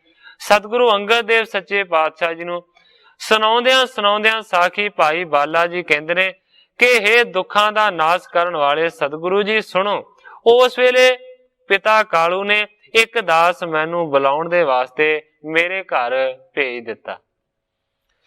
ਗਇਓ ਸੰਗ ਮੈਂ ਤੇਹ ਅਸਥਾਨੰ, ਜਹ ਕਾਲੂ ਨਾਨਕ ਗਤ ਦਾਨੰ। ਭਾਈ ਬਾਲਾ ਜੀ ਕਹਿੰਦੇ ਨੇ ਕਿ ਫਿਰ ਮੈਂ ਉਸ ਜਗ੍ਹਾ ਦੇ ਉੱਤੇ ਪਹੁੰਚਿਆ ਹਾਂ ਜਿੱਥੇ ਸਤਿਗੁਰੂ ਨਾਨਕ ਦੇਵ ਸੱਚੇ ਪਾਤਸ਼ਾਹ ਜੀ ਮੋਕਸ਼ ਦੇ ਦਾਤੇ ਸਨ ਤੇ ਉਹਨਾਂ ਦੇ ਪਿਤਾ ਕਾਲੂ ਜੀ ਸਨ। ਮੁਝ ਕੋ ਸਾਦਰ ਨਿਕਟ ਬਿਠਾਇਆ, ਹਿਤ ਭੇਜਣ ਕੇ ਬਚਨ ਆਲਾਇਨ। ਭਾਈ ਬਾਲਾ ਜੀ ਕਹਿੰਦੇ ਨੇ ਕਿ ਮੈਨੂੰ ਸਤਿਕਾਰ ਦੇ ਨਾਲ ਕਾਲੂ ਜੀ ਨੇ ਆਪਣੇ ਲਾਗੇ ਬਿਠਾਇਆ ਸਤਿਗੁਰੂ ਨਾਨਕ ਦੇ ਨਾਲ ਭੇਜਣ ਦੇ ਵਾਸਤੇ ਮੈਨੂੰ ਇਸ ਤਰ੍ਹਾਂ ਆਖਿਆ, ਸੁਣ ਬਾਲੇ ਤੂੰ ਹੈ ਮਤਵਾਨੰ ਕੀਜੈ ਨਾਨਕ ਸੰਗ ਭਿਆਨੰ। ਪਿਤਾ ਕਾਲੂ ਜੀ ਨੇ ਮੈਨੂੰ ਆਖਿਆ ਕਿ ਸੁਣ ਬਾਲਿਆ, ਤੂੰ ਬਹੁਤ ਹੀ ਜ਼ਿਆਦਾ ਸ੍ਰੇਸ਼ਟ ਬੁੱਧੀ ਵਾਲਾ ਹੈ, ਇਸ ਕਰਕੇ ਨਾਨਕ ਦੇ ਨਾਲ ਤੂੰ ਜਾਣ ਦੀ ਤਿਆਰੀ ਕਰ। ਮੈਂ ਆਪਣੇ ਪੁੱਤਰ ਨਾਨਕ ਦੇ ਨਾਲ ਤੈਨੂੰ ਭੇਜਣਾ ਚਾਹੁੰਦਾ। ਹੋਏ ਲਾਭ ਦਾ ਸੌਦਾ ਜੋ ਲੇਵ ਸੰਭਾਰੇ ਆਨੀਐ ਸੋ। ਜਿਹੜਾ ਲਾਭਦਾਇਕ ਸੌਦਾ ਹੋਵੇ ਉਹਨੂੰ ਸੰਭਾਲ ਕੇ ਤੂੰ ਲੈ ਕੇ ਆਉਣਾ ਹੈ ਨਾਨਕ ਦੇ ਨਾਲ। ਅਸ ਕਹਿ ਬੀਸ ਰਜਤ ਪਣ ਦੀਨੇ ਭਲ ਬਿਦ ਸੋ ਮੁਝ ਸੌਂਪਣ ਕੀਨੇ। ਭਾਈ ਬਾਲਾ ਜੀ ਕਹਿੰਦੇ ਨੇ, ਹੇ ਸਤਿਗੁਰੂ ਅੰਗਦ ਦੇਵ ਸੱਚੇ ਪਾਤਸ਼ਾਹ ਜੀ, ਉਸ ਵੇਲੇ ਉਹ ਜਿਹੜੇ 20 ਰੁਪਈਏ ਸਨ ਉਹ ਸਤਿਗੁਰਾਂ ਦੇ ਹੱਥ ਦੇ ਵਿੱਚ ਕਾਲੂ ਨੇ ਨਹੀਂ ਫੜਾਏ, ਮੇਰੇ ਹੱਥ ਦੇ ਉੱਤੇ ਧਰ ਕੇ ਉਹਨਾਂ ਨੂੰ ਸਾਂਭਣ ਦੇ ਵਾਸਤੇ ਮੈਨੂੰ ਕਾਲੂ ਜੀ ਨੇ ਹਦਾਇਤ ਕੀਤੀ। ਭਾਤਿਆਰ ਮੈਂ ਮਾਨ ਨਦੇਸਾ ਚਲੇ ਮੁਕੰਦ ਜੇ ਕਟਤ ਕਲੇਸ਼ਾ। ਭਾਈ ਬਾਲਾ ਜੀ ਕਹਿੰਦੇ ਨੇ ਕਿ ਮੈਂ ਫਿਰ ਹੁਕਮ ਨੂੰ ਮੰਨ ਕੇ ਸਤਿਗੁਰੂ ਨਾਨਕ ਦੇਵ ਸੱਚੇ ਪਾਤਸ਼ਾਹ ਜੀ ਜੋ ਕਿ ਮੁਕਤੀ ਦੇ ਦਾਤੇ ਨੇ ਤੇ ਜਿਹੜੇ ਸਾਰੇ ਕਲੇਸ਼ਾਂ ਨੂੰ ਕੱਟਣ ਵਾਲੇ ਨੇ, ਉਹਨਾਂ ਦੇ ਨਾਲ ਜਾਣ ਦੇ ਵਾਸਤੇ ਤਿਆਰ ਹੋ ਗਏ। ਚਾਰ ਪਟੰਬਰ ਕੀ ਇਕਲਾਈ ਸੋਲੀਨੀ ਮੈਂ ਕੰਧ ਉਚਾਈ। ਭਾਈ ਬਾਲਾ ਜੀ ਕਹਿੰਦੇ ਨੇ ਕਿ ਬਹੁਤ ਹੀ ਸੁੰਦਰ ਰੇਸ਼ਮ ਦਾ ਇੱਕ ਦੁਸ਼ਾਲਾ ਮੈਂ ਆਪਣੇ ਮੋਢੇ ਦੇ ਉੱਤੇ ਰੱਖ ਲਿਆ। ਵਹਿਰ ਨਗਰ ਤੇ ਕੇਤਕ ਦੂਰੀ ਕਾਲੂ ਦੇ ਤੈ ਸਿਖਵਨ ਪੂਰੀ। ਭਾਈ ਬਾਲਾ ਜੀ ਕਹਿੰਦੇ ਨੇ ਕਿ ਮੈਂ ਤਾਂ ਕਾਲੂ ਜੀ ਨਗਰ ਤੋਂ ਨਿਕਲ ਕੇ ਕਾਫੀ ਦੂਰ ਤੱਕ ਸਾਡੇ ਨਾਲ ਹੀ ਤੁਰਦੇ ਗਏ ਤੇ ਜਾਂਦਿਆਂ ਜਾਂਦਿਆਂ ਸਾਨੂੰ ਬਹੁਤੀਆਂ ਸਾਰੀਆਂ ਉਹਨਾਂ ਨੇ ਸਿੱਖਿਆਵਾਂ ਦਿੱਤੀਆਂ। ਬਾਹਰ ਹਟਿਓ ਕਰ ਮੋਹ ਕਨੇਰਾ ਬਾਰ ਬਾਰ ਪਾਸ਼ਲ ਦਿਸ਼ ਹੀਰਾ। ਭਾਈ ਬਾਲਾ ਜੀ ਕਹਿੰਦੇ ਨੇ ਕਿ ਫਿਰ ਬਹੁਤ ਹੀ ਜ਼ਿਆਦਾ ਪਿਆਰ ਕਰਕੇ ਪਿਤਾ ਕਾਲੂ ਜੀ ਵਾਪਸ ਪਰਤੇ ਨੇ, ਬਾਰ-ਬਾਰ ਫਿਰ ਵੀ ਪਿਛਾਂ ਨੂੰ ਵੇਖਦੇ ਜਾਂਦੇ। ਮੰਦ ਮੰਦ ਪਗ ਧਰ ਗੁਣ ਮੰਦਰ ਚਲਤ ਪੰਥ ਪਾਕਤ ਬਚ ਸੁੰਦਰ। ਭਾਈ ਬਾਲਾ ਜੀ ਕਹਿੰਦੇ ਨੇ ਕਿ ਫਿਰ ਮੈਂ ਸਤਿਗੁਰਾਂ ਦੇ ਨਾਲ ਮੱਠੀ ਚਾਲ ਦੇ ਨਾਲ ਤੁਰਦਾ ਗਿਆ। ਰਸਤੇ ਦੇ ਵਿੱਚ ਸਤਿਗੁਰੂ ਨਾਨਕ ਦੇਵ ਸੱਚੇ ਪਾਤਸ਼ਾਹ ਜੀ ਬਹੁਤ ਹੀ ਸੁੰਦਰ ਜਿਹੜੇ ਬਚਨ ਨੇ ਉਹ ਮੇਰੇ ਨਾਲ ਕਰਦੇ ਗਏ। ਭਗਤ ਵਿਰਾਗ ਗਿਆਨ ਗੁਣ ਸਾਨੀ ਮੋਜੀ ਉਪਦੇਸ਼ਤ ਕਹਿਤ ਕਹਾਣੀ। ਭਾਈ ਬਾਲਾ ਜੀ ਕਹਿੰਦੇ ਨੇ ਕਿ ਭਗਤੀ ਵਿਰਾਗ ਤੇ ਗਿਆਨ ਦੇ ਗੁਣਾਂ ਦੇ ਨਾਲ ਮਿਲੀ ਹੋਈ ਜਿਹੜੀ ਕਹਾਣੀ ਸੀ ਉਹੀ ਸਤਿਗੁਰੂ ਨਾਨਕ ਦੇਵ ਸੱਚੇ ਪਾਤਸ਼ਾਹ ਜੀ ਮੈਨੂੰ ਉਪਦੇਸ਼ ਦੇ ਰੂਪ ਦੇ ਵਿੱਚ ਸੁਣਾ ਰਹੇ ਸਨ। ਗ੍ਰਾਮ ਨਗਰ ਮਾਰਗ ਮੈਂ ਜੇਤੇ ਸਹਿਜ ਸਹਿਜ ਉਲੰਘੇ ਸਭ ਤੇਤੇ। ਭਾਈ ਬਾਲਾ ਜੀ ਕਹਿੰਦੇ ਨੇ ਕਿ ਰਸਤੇ ਦੇ ਵਿੱਚ ਜਿੰਨੇ ਵੀ ਪਿੰਡ ਆਏ ਉਹਨਾਂ ਸਾਰਿਆਂ ਪਿੰਡਾਂ ਨੂੰ ਹੌਲੀ ਹੌਲੀ ਲੰਘਦੇ ਗਏ। ਚਲਤ ਚਲਤ ਆਇਓ ਇੱਕ ਕਾਨਨ ਤਾਹੇ ਬਿਲੋਕਤ ਸ੍ਰੀ ਕਮਲਾਨਨ। ਭਾਈ ਬਾਲਾ ਜੀ ਕਹਿੰਦੇ ਨੇ ਕਿ ਚਲਦਿਆਂ ਚਲਦਿਆਂ ਰਾਹ ਦੇ ਵਿੱਚ ਇੱਕ ਬਹੁਤ ਹੀ ਵੱਡਾ ਤੇ ਸੰਘਣਾ ਜੰਗਲ ਆ ਗਿਆ। ਕਮਲ ਵਰਗੇ ਮੁਖ ਵਾਲੇ ਸਤਿਗੁਰੂ ਨਾਨਕ ਦੇਵ ਸੱਚੇ ਪਾਤਸ਼ਾਹ ਜੀ ਉੱਥੇ ਰੁਕ ਗਏ ਤੇ ਇੱਧਰ ਉੱਧਰ ਜੰਗਲ ਨੂੰ ਫਿਰ ਕੇ ਦੇਖਣ ਲੱਗੇ। ਸੁੰਦਰ ਆਸ਼ਰਮ ਏਕ ਨਿਹਾਰੀ ਜਹ ਤਪੀਸ਼ ਤਪ ਤਾਪੈ ਭਾਰੀ। ਫਿਰਦਿਆਂ ਫਿਰਦਿਆਂ ਭਾਈ ਬਾਲਾ ਜੀ ਕਹਿੰਦੇ ਨੇ ਇੱਕ ਆਸ਼ਰਮ ਸਾਨੂੰ ਦੇਖਣ ਦੇ ਵਾਸਤੇ ਮਿਲਿਆ, ਜਿਸ ਆਸ਼ਰਮ ਦੇ ਲਾਗੇ ਲਾਗੇ ਬਹੁਤੇ ਸਾਰੇ ਜਿਹੜੇ ਤਪਸਵੀ ਨੇ ਉਹ ਬਹੁਤ ਵੱਡੇ ਵੱਡੇ ਤੇ ਔਖਿਆਂ ਤਰੀਕਿਆਂ ਦੇ ਨਾਲ ਤਪੱਸਿਆ ਕਰ ਰਹੇ ਸਨ, ਬੰਦਗੀ ਕਰ ਰਹੇ ਸਨ। ਕਿਹ ਆਸਣ ਕਿਹ ਊਰਦ ਬਾਹੂ ਬਿਟਪਣ ਲਟਕਤ ਕੋਈ ਉਲਟਾਹੂ। ਕਿਹੜੇ ਕਿਹੜੇ ਵੱਖਰੇ ਤੇ ਔਖਿਆਂ ਤਰੀਕਿਆਂ ਦੇ ਨਾਲ ਉਹ ਤਪਸਵੀ ਤਪੱਸਿਆ ਕਰ ਰਹੇ ਸਨ। ਉਹਨਾਂ ਦਾ ਜ਼ਿਕਰ ਕੀਤਾ ਹੈ ਕਵੀ ਸੰਤੋਖ ਸਿੰਘ ਜੀ ਨੇ। ਭਾਈ ਬਾਲਾ ਜੀ ਕਹਿੰਦੇ ਨੇ ਕਿ ਇਹ ਆਸਣ, ਕੋਈ ਤੇ ਆਸਣ ਦੇ ਉੱਤੇ ਬੈਠਾ ਹੋਇਆ ਸੀ ਤੇ ਕੋਈ ਊਰਧ ਬਾਹੋ, ਕਿਸੇ ਨੇ ਆਪਣੀਆਂ ਜਿਹੜੀਆਂ ਬਾਹਾਂ ਨੇ ਉਹਨਾਂ ਨੂੰ ਉੱਚਾ ਚੁੱਕਿਆ ਹੋਇਆ ਸੀ। ਇਸ ਤਰ੍ਹਾਂ ਉਹ ਤਪੱਸਿਆ ਕਰ ਰਿਹਾ ਸੀ। ਬਿਟਪਨ ਲਟਕਤ ਗੋ ਉਲਟਾਹੂ, ਤੇ ਕਈ ਐਸੇ ਤਪਸਵੀ ਸਨ ਜਿਹੜੇ ਕਿ ਰੁੱਖਾਂ ਦੇ ਨਾਲ ਉਲਟੇ ਲਮਕ ਕੇ ਤਪੱਸਿਆ ਕਰ ਰਹੇ ਸਨ। ਏਕ ਚਰਨ ਪਰ ਕੋ ਇਕ ਠਾਂਡੇ, ਸੁਖ ਪਰ ਲੋਕ ਜਿਨੋ ਰੁਚ ਬਾਡੇ। ਭਾਈ ਬਾਲਾ ਜੀ ਕਹਿੰਦੇ ਨੇ ਕਿ ਕਈ ਐਸੇ ਤਪਸਵੀ ਸਨ ਜਿਹੜੇ ਕਿ ਇੱਕ ਪੈਰ ਦੇ ਭਾਰ ਖਲੋ ਕੇ ਤਪੱਸਿਆ ਕਰ ਰਹੇ ਸਨ। ਸੁਖ ਪਰਲੋਕ ਜਿਨੋ ਰੁਚ ਬਾਡੇ, ਭਾਵ ਕਿ ਪਰਲੋਕ ਦੇ ਵਿੱਚ ਸੁਖਾਂ ਦੀ ਪ੍ਰਾਪਤੀ ਹੋਵੇ, ਇਸ ਕਰਕੇ ਲੱਗਦਾ ਸੀ ਕਿ ਉਹ ਵੱਡਾ ਤਪ ਰਹੇ ਨੇ। ਕਾਹੂ ਸਿਧਾਸਣ ਕੋ ਪਦਮਾਸਨ, ਬਾਰ ਪਾਨ ਕੋ ਰਹਿਤ ਬਿਨਾਸਨ। ਭਾਈ ਬਾਲਾ ਜੀ ਕਹਿੰਦੇ ਨੇ ਕਿ ਕਿਸੇ ਨੇ ਸਿੱਧਾ ਆਸਣ ਲਾਇਆ ਹੋਇਆ ਸੀ। ਖੱਬੇ ਪੈਰ ਦੀ ਅੱਡੀ ਲਿੰਗ ਗੁਦਾ ਦੇ ਵਿਚਕਾਰ ਸੀਨ ਵਿੱਚ ਰੱਖਣੀ, ਸੱਜੇ ਪੈਰ ਦੀ ਅੱਡੀ ਲਿੰਗ ਦੇ ਉੱਪਰ ਟਿਕਾਉਣੀ, ਗਿੱਚੀ ਸਿੱਧੀ ਤੇ ਸਰੀਰ ਨੂੰ ਕੱਸ ਕੇ ਰੱਖਣਾ, ਇਸ ਨੂੰ ਆਖਿਆ ਜਾਂਦਾ ਹੈ ਸਿੱਧਾ ਆਸਣ। ਭਾਈ ਬਾਲਾ ਜੀ ਕਹਿੰਦੇ ਨੇ ਕਈਆਂ ਨੇ ਇਸ ਤਰੀਕੇ ਦੇ ਨਾਲ ਸਿੱਧਾ ਆਸਣ ਲਾਇਆ ਹੋਇਆ ਸੀ, ਕੋ ਪਦਮ ਆਸਣ, ਤੇ ਕਈਆਂ ਨੇ ਪਦਮ ਆਸਣ ਲਾਇਆ ਹੋਇਆ ਸੀ। ਸੱਜੇ ਪੈਰ ਨੂੰ ਚੁੱਕ ਕੇ ਆਪਣੇ ਖੱਬੇ ਪੱਟ ਦੇ ਉੱਤੇ ਰੱਖ ਲੈਣਾ ਤੇ ਖੱਬੇ ਪੈਰ ਨੂੰ ਚੁੱਕ ਕੇ ਆਪਣੇ ਸੱਜੇ ਪੱਟ ਦੇ ਉੱਤੇ ਰੱਖ ਲੈਣਾ ਤੇ ਕਮਰ ਨੂੰ ਬਿਲਕੁਲ ਸਿੱਧੀ ਰੱਖਣਾ, ਇਸ ਨੂੰ ਆਖਿਆ ਜਾਂਦਾ ਹੈ ਪਦਮ ਆਸਣ। ਆਮ ਕਰਕੇ ਇਹ ਲਗਾਇਆ ਜਾ ਸਕਦਾ ਹੈ। ਮੇਰਾ ਸਿਰਫ ਕਹਿਣ ਤੋਂ ਭਾਵ ਹੈ ਕਿ ਭਾਈ ਬਾਲਾ ਜੀ ਕਹਿੰਦੇ ਨੇ ਕਿਸੇ ਨੇ ਸਿੱਧਾ ਆਸਣ ਲਾਇਆ ਹੋਇਆ ਸੀ, ਕਿਸੇ ਨੇ ਪਦਮ ਆਸਣ ਲਾਇਆ ਹੋਇਆ ਸੀ।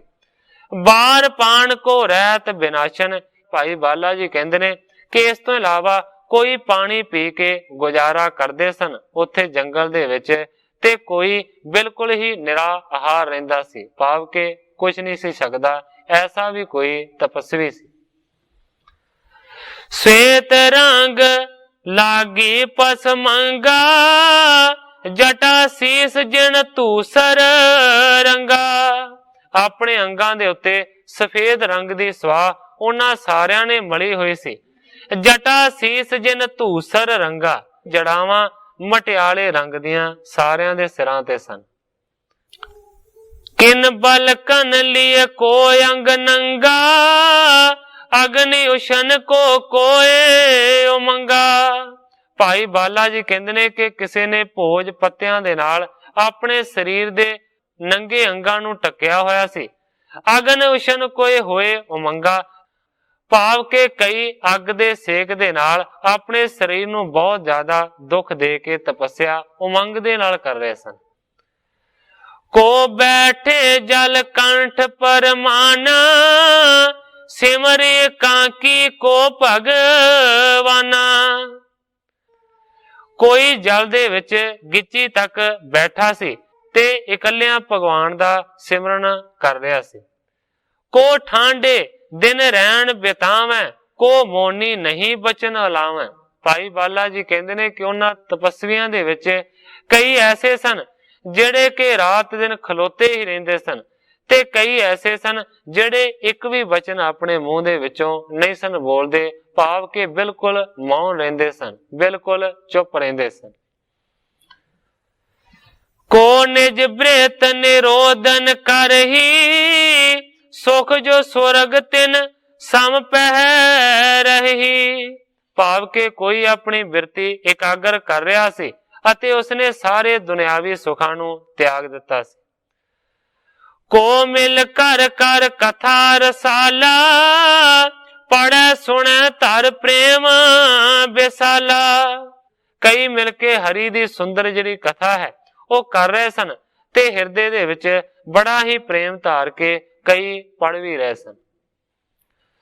ਸਭ ਕੋ ਇੱਕ ਮਹੰਤ ਸੋ ਕੈਸਾ, ਮਨੋ ਸਰੀਰ ਧਾਰ ਤਪ ਬੈਸਾ। ਭਾਈ ਬਾਲਾ ਜੀ ਕਹਿੰਦੇ ਨੇ ਕਿ ਇਹ ਸਤਿਗੁਰੂ ਅੰਗਦ ਦੇਵ ਸੱਚੇ ਪਾਤਸ਼ਾਹ ਜੀ, ਉਹਨਾਂ ਸਾਰਿਆਂ ਦੇ ਵਿੱਚੋਂ ਉਹਨਾਂ ਸਾਰਿਆਂ ਤਪਸਵੀਆਂ ਦਾ ਇੱਕ ਮਹੰਤ ਸੀ, ਇੱਕ ਮੁਖੀਆ ਸੀ। ਸੋ ਕੈਸਾ, ਉਹ ਸੱਚੇ ਪਾਤਸ਼ਾਹ किस तरह दा सी? इस तरह दा सी कि जिवें तपने ही शरीर नूं धारण कीता होवे। तुर त्वक की कट कीन कुपीना, मृग छाला पर आसन कीना। भाई बाला जी दसदे ने कि दरख्त दी छिल दी ਉਹਨੇ ਆਪਣੇ ਲੱਕ ਦੇ ਦੁਆਲੇ ਲੰਗੋਟੀ ਬੰਨੀ ਹੋਈ ਸੀ ਤੇ ਮ੍ਰਿਗਸ਼ਾਲਾ ਦੇ ਉੱਤੇ ਆਸਨ ਲਾ ਕੇ ਬੈਠਾ ਸੀ। ਮ੍ਰਿਗ ਦੀ ਜਿਹੜੀ ਹਿਰਨ ਦੀ ਖੱਲ ਹੈ ਉਹਦਾ ਜਿਹੜਾ ਬਣਿਆ ਹੋਇਆ ਆਸਨ ਹੈ ਉਹਦੇ ਤੇ ਬੈਠਾ ਸੀ। ਭਾਰੀ ਜਟਾ ਮੁਕਟ ਜਿਹ ਸੀਸਾ, ਬੈਠਿਓ ਹਿਰਦੈ ਭਜਤ ਜਗਦੀਸ਼ਾ। ਭਾਈ ਬਾਲਾ ਜੀ ਕਹਿੰਦੇ ਨੇ ਕਿ ਉਸ ਦੇ ਸਿਰ ਦੇ ਉੱਤੇ ਇੰਨੀਆਂ ਜ਼ਿਆਦਾ ਜੜਾਵਾਂ ਸਨ ਕਿ ਇਸ ਤਰ੍ਹਾਂ ਲੱਗਦਾ ਸੀ ਕਿ ਜਿਵੇਂ ਜੜਾਵਾਂ ਦਾ ਉਸਨੇ ਆਪਣੇ ਸਿਰ ਦੇ ਉੱਤੇ ਕੋਈ ਮੁਕਟ ਪਹਿਨਿਆ ਹੋਵੇ। ਬੈਠਿਓ ਹਿਰਦੈ ਭਜਤ ਜਗਦੀਸ਼ਾ ਭਾਵ ਕਿ ਲਗਾਤਾਰ ਇਕਾਗਰ ਚਿੱਤ ਦੇ ਵਿੱਚ ਬੈਠ ਕੇ ਉਹ ਪਰਮੇਸ਼ਰ ਦੇ ਨਾਮ ਦਾ ਜਾਪ ਕਰ ਰਿਹਾ ਸੀ। ਤਿਨੈ ਬਿਲੋਕ ਠਾਂਡ ਹੋਏ ਰਹੇ, ਮੁਝ ਸੋ ਅਸ ਬਚ ਕੋਮਲ ਕਹੇ। ਭਾਈ ਬਾਲਾ ਜੀ ਕਹਿੰਦੇ ਨੇ ਪਹਿਲਾਂ ਸਤਿਗੁਰੂ ਨਾਨਕ ਦੇਵ ਸੱਚੇ ਪਾਤਸ਼ਾਹ ਜੀ ਨੇ ਸਾਰਿਆਂ ਦੇ ਵੱਲ ਵੇਖਿਆ ਤੇ ਫਿਰ ਉਸ ਮਹੰਤ ਦੇ ਕੋਲ ਆਣ ਕੇ ਰੁਕ ਗਏ ਨੇ ਤੇ ਮੇਰੇ ਵੱਲ ਦੇਖ ਕੇ ਸਤਿਗੁਰਾਂ ਨੇ ਮੈਨੂੰ ਇਸ ਤਰ੍ਹਾਂ ਹੁਕਮ ਕੀਤਾ, ਬਣਜ ਭਲੋ ਹਮ ਇਹ ਠਾਂ ਪਾਇਓ, ਜਾਂ ਕੋ ਤਜਨੋ ਮਨ ਨਹੀਂ ਪਾਇਓ। ਮੈਨੂੰ ਸਤਿਗੁਰਾਂ ਨੇ ਹੁਕਮ ਕੀਤਾ, ਬਾਲਿਆ ਇਸ ਜਗ੍ਹਾ ਦੇ ਉੱਤੇ ਜਿਹੜਾ ਵਪਾਰ ਹੈ ਨਾ ਉਹ ਤੇ ਬਹੁਤ ਹੀ ਲੱਗਦਾ ਹੈ ਕਿ ਚੰਗਾ ਹੋਵੇਗਾ, ਇਸ ਕਰਕੇ ਮੇਰਾ ਜੀ ਨਹੀਂ ਕਰਦਾ ਕਿ ਇੱਥੋਂ ਛੱਡ ਕੇ ਕਿਤੇ ਹੋਰ ਜਾਵਾਂ। ਪਾਏ ਅਮੋਲ ਜੋ ਮਗ ਮੈਂ ਹੀਰਾ, ਫਟਕ ਨ ਬਣ ਜੇ ਮਤ ਧੀਰਾ। ਭਾਈ ਬਾਲਾ ਜੀ ਕਹਿੰਦੇ ਨੇ ਕਿ ਸਤਿਗੁਰਾਂ ਨੇ ਮੈਨੂੰ ਆਖਿਆ ਕਿ ਜਿਹੜੇ ਜੀਵਨ ਦੇ ਰਾਹ ਦੇ ਵਿੱਚ ਅਮੋਲਕ ਹੀਰਿਆਂ ਦਾ ਵਪਾਰ ਕਰਦੇ ਹਨ ਉਹ ਫਿਰ ਸ਼ੀਸ਼ੇ ਦਾ ਵਣਜ ਕਰਨ ਦੇ ਵਾਸਤੇ ਅੱਗੇ ਨਹੀਂ ਜਾਂਦੇ, ਜੇਕਰ ਰਸਤੇ ਦੇ ਵਿੱਚ ਹੀ ਐਸਾ ਵਪਾਰ ਦਾ ਕੰਮ ਮਿਲ ਜਾਵੇ ਤਾਂ। ਖੋਜਤ ਮਦ ਪਯੂਖ ਕਰ ਆਈ, ਜੋ ਜਾਣ ਨਿਜ ਭਾਗ ਭਲਾਈ। ਭਾਈ ਬਾਲਾ ਜੀ ਕਹਿੰਦੇ ਨੇ ਕਿ ਸਤਿਗੁਰਾਂ ਨੇ ਆਖਿਆ ਕਿ ਸ਼ਹਿਦ ਦੀ ਖੋਜ ਕਰਨ ਵਾਲੇ ਨੂੰ ਜੇਕਰ ਰਸਤੇ ਦੇ ਵਿੱਚ ਅੰਮ੍ਰਿਤ ਮਿਲ ਜਾਏ ਫਿਰ ਉਹ ਆਪਣੇ ਚੰਗੇ ਭਾਗ ਸਮਝਦਾ ਹੈ। ਬਹੁਰ ਪਿਤਾ ਕੀ ਆਗਿਆ ਜੋ, ਭਲੋ ਬਣਜ ਕਰਨੇ ਕੀ ਸੋ। ਇਸ ਤੋਂ ਇਲਾਵਾ ਸਤਿਗੁਰੂ ਨਾਨਕ ਦੇਵ ਸੱਚੇ ਪਾਤਸ਼ਾਹ ਜੀ ਨੇ ਆਖਿਆ ਕਿ ਪਿਤਾ ਜੀ ਨੇ ਜਿਹੜੀ ਆਗਿਆ ਦਿੱਤੀ ਹੈ ਉਹ ਵੀ ਆਗਿਆ ਇਸੇ ਤਰ੍ਹਾਂ ਦੀ ਹੈ ਕਿ ਇਹ ਨਾਨਕ ਪੁੱਤਰ ਚੰਗਾ ਵਣਜ ਕਰਕੇ ਆਉਣਾ ਹੈ, ਸੱਚਾ ਸੌਦਾ ਕਰਕੇ ਆਉਣਾ ਹੈ। ਆਮ ਕਰਕੇ ਸੱਚਾ ਸੌਦਾ ਇਸ ਕਥਾ ਦੇ ਨਾਂ ਦੇ ਨਾਲ ਜੋੜਿਆ ਜਾਂਦਾ ਹੈ ਕਿ ਪਿਤਾ ਕਾਲੂ ਨੇ ਆਖਿਆ ਕਿ ਸੱਚਾ ਸੌਦਾ ਕਰਕੇ ਆਵੀਂ, ਖਰਾ ਸੌਦਾ ਕਰਕੇ ਆਵੀਂ। ਇਸ ਕਰਕੇ ਸਤਿਗੁਰੂ ਨਾਨਕ ਜੀ ਕਹਿੰਦੇ ਨੇ ਕਿ ਪਿਤਾ ਜੀ ਦੀ ਆਗਿਆ ਵੀ ਇਸੇ ਤਰ੍ਹਾਂ ਦੀ ਹੈ ਕਿ ਖਰਾ ਸੌਦਾ ਕਰਨਾ। ਜਾਂ ਤੇ ਬਣਜ ਲਾਭ ਦਾ ਔਰ ਨਾ, ਫਿਰ ਦੇਖੋ ਜੇ ਸਭ ਹੀ ਠੌਰ ਨਾ। ਇਸ ਕਰਕੇ ਭਾਈ ਬਾਲਿਆ ਇਸ ਦੇ ਨਾਲੋਂ ਲਾਭਦਾਇਕ ਹੋਰ ਕੋਈ ਵੀ ਸੌਦਾ ਮਿਲ ਨਹੀਂ ਸਕਦਾ, ਬੇਸ਼ੱਕ ਆਪਾਂ ਸਾਰੀ ਜਗ੍ਹਾ ਨੂੰ ਫਿਰ ਤੁਰ ਕੇ ਵੇਖ ਲਈਏ। ਇਹ ਰਜਤ ਪਣ ਇਨੈ ਚੜਾਵੇਂ, ਅਸਨ ਬਸਨ ਤੇ ਲੈ ਸੁਖ ਪਾਵੇਂ। ਇਸ ਕਰਕੇ ਬਾਲਿਆ ਇਹ ਜਿਹੜੇ 20 ਰੁਪਈਏ ਦਿੱਤੇ ਨੇ ਪਿਤਾ ਜੀ ਨੇ, ਇਹ ਸਾਰੇ ਪੈਸੇ ਇਹਨਾਂ ਦੇ ਅੱਗੇ ਅਰਪਣ ਕਰ ਦਈਏ ਤਾਂ ਕਿ ਇਹਨਾਂ ਪੈਸਿਆਂ ਨੂੰ ਖਰਚ ਕੇ ਇਹ ਆਪਣੇ ਵਾਸਤੇ ਕੱਪੜੇ ਤੇ ਭੋਜਨ ਲੈ ਕੇ ਵਰਤ ਸਕਣ, ਸੁਖਾਂ ਦੀ ਪ੍ਰਾਪਤੀ ਕਰਨ। ਆਸ ਸੁਣ ਘਰ ਬਚ ਬੇਦੀ ਬਰ ਕੇ, ਮੈਂ ਬੋਲਿਓ ਕਾਲੂ ਦਿਸ਼ ਡਰ ਕੇ। ਹੁਣ ਭਾਈ ਬਾਲਾ ਜੀ ਸੁਣਾ ਰਹੇ ਨੇ ਸਾਖੀ, ਕਹਿੰਦੇ ਨੇ ਇਹ ਸਤਿਗੁਰੂ ਅੰਗਦ ਦੇਵ ਸੱਚੇ ਪਾਤਸ਼ਾਹ, ਜਦੋਂ ਸਤਿਗੁਰੂ ਨਾਨਕ ਦੇਵ ਸੱਚੇ ਪਾਤਸ਼ਾਹ ਜੀ ਨੇ ਇਸ ਤਰ੍ਹਾਂ ਦਾ ਬਚਨ ਕੀਤਾ, ਮੈਂ ਬੋਲਿਓ ਕਾਲੂ ਦਿਸ਼ ਡਰ ਕੇ, ਤੇ ਫਿਰ ਮੈਨੂੰ ਡਰ ਲੱਗਾ ਕਿ ਕਾਲੂ ਜੀ ਕੀ ਆਖਣਗੇ। ਮੈਂ ਫਿਰ ਕਾਲੂ ਜੀ ਦੇ ਵੱਲੋਂ ਡਰਦਾ ਹੋਇਆ ਇਸ ਤਰ੍ਹਾਂ ਕਹਿਣ ਲੱਗਾ, ਬਨ ਕਨ ਜਿਉ ਬਨ ਜਨ ਧਨ ਹੇਤੂ, ਤੁਮ ਕੋ ਭੇਜਿਓ ਕਿਰਪਾ ਨਿਕੇਤੂ। ਭਾਈ ਬਾਲਾ ਜੀ ਕਹਿੰਦੇ ਨੇ ਮੈਂ ਸਤਿਗੁਰੂ ਨਾਨਕ ਦੇ ਚਰਨਾਂ ਦੇ ਵਿੱਚ ਅਰਜ਼ ਕੀਤੀ ਕਿ ਬਾਣੀਆਂ ਦੇ ਵਾਂਗ ਵਪਾਰ ਕਰਨ ਲਈ ਤੁਹਾਨੂੰ ਤੁਹਾਡੇ ਪਿਤਾ ਜੀ ਨੇ ਭੇਜਿਆ, ਇਹਨਾਂ ਫਕੀਰਾਂ ਨੂੰ ਮੱਥਾ ਟੇਕਣ ਦੇ ਵਾਸਤੇ ਨਹੀਂ ਘੱਲਿਆ। ਪੁਣ ਤੁਮ ਜਨ ਕੈ ਕਠਨ ਸੁਭਾਉ, ਗੁਨੋ ਆਪ ਮੁਝ ਦੋਸ਼ ਨਾ ਕਾਉ। ਭਾਈ ਬਾਲਾ ਜੀ ਕਹਿੰਦੇ ਨੇ ਮੈਂ ਇਹ ਵੀ ਆਖਿਆ ਕਿ ਤੁਹਾਡੇ ਪਿਤਾ ਦਾ ਜਿਹੜਾ ਸੁਭਾਅ ਹੈ ਉਹ ਬਹੁਤ ਹੀ ਸਖਤ ਹੈ, ਬੜੇ ਕਠੋਰ ਸੁਭਾਅ ਦੇ ਮਾਲਕ ਨੇ। ਗੁਨਾਹ ਆਪ ਮੁਝ ਦੋਸ਼ ਨਾ ਕਹੋ। ਮੈਂ ਆਖਿਆ ਜੀ ਤੁਸੀਂ ਵਿਚਾਰ ਕਰਕੇ ਵੇਖ ਲਵੋ ਕਿ ਕੀ ਕਰਨਾ ਹੈ, ਫਿਰ ਬਾਅਦ ਦੇ ਵਿੱਚ ਮੇਰੇ ਸਿਰ ਤੇ ਦੋਸ਼ ਨਾ ਲਾਉਣਾ। ਪਿਤਾ ਪੁੱਤਰ ਕਰ ਲੈ ਹੋ ਨਬੇਰੋ, ਮੈਂ ਹੋ ਦਾਸ ਨ ਕਰ ਹੂੰ ਚੋਰੇ। ਭਾਈ ਬਾਲਾ ਜੀ ਕਹਿੰਦੇ ਨੇ ਮੈਂ ਆਖਿਆ ਕਿ ਤੁਸੀਂ ਪਿਤਾ ਪੁੱਤਰ ਫਿਰ ਆਪੇ ਹੀ ਨਿਬੇੜਾ ਕਰ ਲਿਓ, ਕਿਉਂਕਿ ਮੈਂ ਤੇ ਨੌਕਰ ਹਾਂ, ਮੇਰਾ ਝਗੜਾ ਕਰਨ ਦਾ ਕੋਈ ਫਰਜ਼ ਨਹੀਂ ਹੈ ਤੇ ਨਾ ਹੀ ਮੈਂ ਝਗੜਾ ਕਰਾਂਗਾ। ਪਹਿਲਾਂ ਵਿਚਾਰ ਕੇ ਦੇਖ ਲਓ। ਮੈਂ ਤੁਹਾਨੂੰ ਇਹ ਸਲਾਹ ਦਿੰਦਾ ਹਾਂ ਕਿ ਤੁਹਾਨੂੰ ਤੁਹਾਡੇ ਪਿਤਾ ਜੀ ਨੇ ਇਸ ਤਰ੍ਹਾਂ ਦਾ ਕੰਮ ਕਰਨ ਦੇ ਵਾਸਤੇ ਨਹੀਂ ਆਖਿਆ, ਪਰ ਜੇ ਫੇਰ ਵੀ ਕਰਨਾ ਚਾਹੁੰਦੇ ਹੋ ਤੇ ਮੇਰੇ ਸਿਰ ਦੋਸ਼ ਨਾ ਲਾਇਓ ਬਾਅਦ ਦੇ ਵਿੱਚ। ਜੋ ਮਨ ਆਏ ਕਰੋ ਤਿਉ ਕਾਰਾ, ਹਾਂ ਤੋਂ ਨਿਜ ਰਾਵਰ ਅਨੁਸਾਰਾ। ਭਾਈ ਬਾਲਾ ਜੀ ਕਹਿੰਦੇ ਨੇ ਮੈਂ ਆਖਿਆ ਕਿ ਅੱਗੋਂ ਜਿਸ ਤਰ੍ਹਾਂ ਤੁਹਾਡਾ ਜੀ ਕਰਦਾ ਹੈ ਉਸੇ ਤਰ੍ਹਾਂ ਕਰੋ, ਕਿਉਂਕਿ ਮੈਂ ਤੇ ਹਮੇਸ਼ਾ ਹੀ ਤੁਹਾਡੀ ਆਗਿਆ ਦੇ ਵਿੱਚ ਹਾਂ। ਖੇਲਤ ਜਬੇ ਬਾਲਕਣ ਮਾਹੀ, ਤਬ ਹੀ ਸੰਗ ਤਜਿਓ ਮੈਂ ਨਾਹੀ। ਭਾਈ ਬਾਲਾ ਜੀ ਕਹਿੰਦੇ ਨੇ ਮੈਂ ਸਤਿਗੁਰੂ ਨਾਨਕ ਦੇਵ ਸੱਚੇ ਪਾਤਸ਼ਾਹ ਜੀ ਨੂੰ ਆਖਿਆ ਕਿ ਜਦੋਂ ਤੁਸੀਂ ਛੋਟਿਆਂ ਬੱਚਿਆਂ ਦੇ ਨਾਲ ਖੇਡਦੇ ਹੋ ਮੈਂ ਤੇ ਉਦੋਂ ਵੀ ਤੁਹਾਡਾ ਹੀ ਸਾਥੀ ਰਹਿਣਾ, ਮੈਂ ਤੇ ਤੁਹਾਡੇ ਸਾਥ ਨੂੰ ਛੱਡਿਆ ਹੀ ਕਦੇ ਨਹੀਂ। ਕਿਉਂਕਿ ਆਪਾਂ ਦੇਖਦੇ ਹਾਂ ਕਿ ਜਦੋਂ ਬਹੁਤੇ ਸਾਰੇ ਬੱਚੇ ਮਿਲ ਕੇ ਖੇਡਦੇ ਨੇ ਤੇ ਦੋ ਪਾਰਟੀਆਂ ਬਣ ਜਾਂਦੀਆਂ ਨੇ, ਦੋ ਧਿਰਾਂ ਬਣ ਜਾਂਦੀਆਂ ਨੇ। ਤੇ ਭਾਈ ਬਾਲਾ ਜੀ ਦਾ ਕਹਿਣ ਤੋਂ ਭਾਵ ਹੈ ਕਿ ਜਿਹੜੀ ਧਿਰ ਵਾਲੇ ਪਾਸੇ ਤੁਸੀਂ ਹੁੰਦੇ ਹੋ ਮੈਂ ਤੇ ਉਸੇ ਧਿਰ ਦੇ ਵਿੱਚ ਹਮੇਸ਼ਾ ਸ਼ਾਮਲ ਰਹਿਣਾ, ਭਾਵੇਂ ਤੁਸੀਂ ਬਚਪਨ ਦੀ ਖੇਡ ਖੇਡਦੇ ਹੋ। ਤੇ ਜੇਕਰ ਇਸ ਵੇਲੇ ਤੁਹਾਡੇ ਨਾਲ ਮੈਂ ਆਇਆ ਹਾਂ ਤੇ ਤੁਹਾਡੇ ਹੁਕਮ ਤੋਂ ਬਾਹਰ ਨਹੀਂ ਹੋਵਾਂਗਾ, ਜੋ ਤੁਸੀਂ ਆਖੋਗੇ ਉਹੀ ਕਰਾਂਗਾ। ਜਿਉਂ ਜਿਉਂ ਮੁਝ ਕੋ ਦੇਤ ਰਜਾਈ, ਤਿਉਂ ਤਿਉਂ ਕਰੋ ਸਦਾ ਸੁਖ ਪਾਈ। ਭਾਈ ਬਾਲਾ ਜੀ ਕਹਿੰਦੇ ਨੇ ਕਿ ਮੈਂ ਆਖਿਆ ਕਿ ਜਿਵੇਂ ਜਿਵੇਂ ਤੁਸੀਂ ਮੈਨੂੰ ਹੁਕਮ ਦਿੰਦੇ ਹੋ ਮੈਂ ਉਸੇ ਤਰੀਕੇ ਦੇ ਨਾਲ ਸੁਖ ਨੂੰ ਪਾ ਕੇ ਤੁਹਾਡੇ ਹੁਕਮ ਦੇ ਮੁਤਾਬਕ ਹੀ ਕੁਝ ਕਰਦਾ। ਕਰਨੋ ਚਿਤ ਕਰੀਏ ਗੁਣ ਔਰ ਮੈਂ, ਅਸ ਕਹਿ ਮੈਂ ਦੀਨੋ ਧਨ ਕਰ ਮੈਂ।